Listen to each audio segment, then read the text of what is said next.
尊敬的各位修院同仁，大家好，欢迎来到明德国学博盛堂大学精讲第10讲。今天我们将步入大学8目法中的第4目齐家。在前几讲中，我们已逐步完成了诚意、正心、修身3个层次的院修路径。这3者以内在之修为核心，属于身心之本。然而，圣贤之道不止于自身之修，更在于推己及人，由内而外的实践。而齐家正是从内圣走向魏王的第一个出口。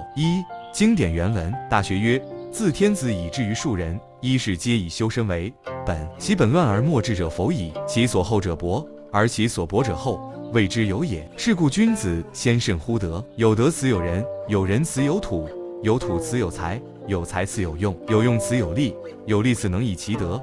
德者本也，才者末也。外本内末，争民失夺，二结构解读。在本段中，大学以修身为本，贯穿天子语术人，指出只有自身德行端正，家庭关系方能和谐稳定。所谓齐家，并不是简单的家务管理，而是通过自身的德行与愿力，感化家人，教化亲属，使家庭成为道德实践的第一道场。齐家不是对外的强制控制，而是内德外化的自然流布。正所谓身修而后家齐，家庭中每一个成员都受到愿德之风的熏染，才可能达到亲亲而人民的大愿格局。3愿句引发。今日愿句是：愿我修身为基，齐家为愿从一世之安，推及天下之和。这句愿句提醒我们，修身如根，齐家如枝，治国平天下如叶与果。家庭不但是每一位修院者的起点，更是传愿育德、立生的重要平台。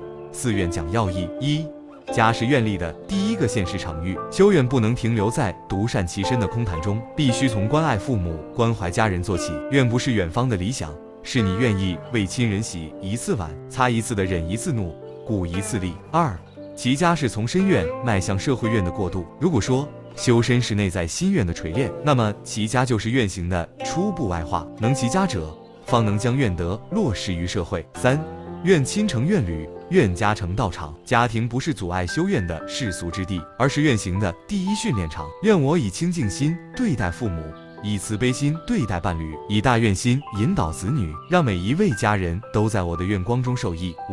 愿行实修建议：每日家愿一件事，设定每日为家人做一件愿行小事，如主动问候、洗碗、拥抱、赞美、道谢。修愿家庭日，每周设立一个修愿家庭日，共同阅读一句经典，分享一段感悟，建立共愿文化。设立家愿榜，在家中设愿榜，写下每位家人的愿望、愿句、愿行，让家成为愿力共振的道场。6结语：各位修院的朋友，齐家之道不是管理，而是感化；不是制度，而是德性。愿你我修身为本，齐家为始，不逃避亲情，不忽略家庭，把家庭当作愿修的第一圣地。愿你愿我修身不离家，行愿举心，外愿归于愿，心愿照家林。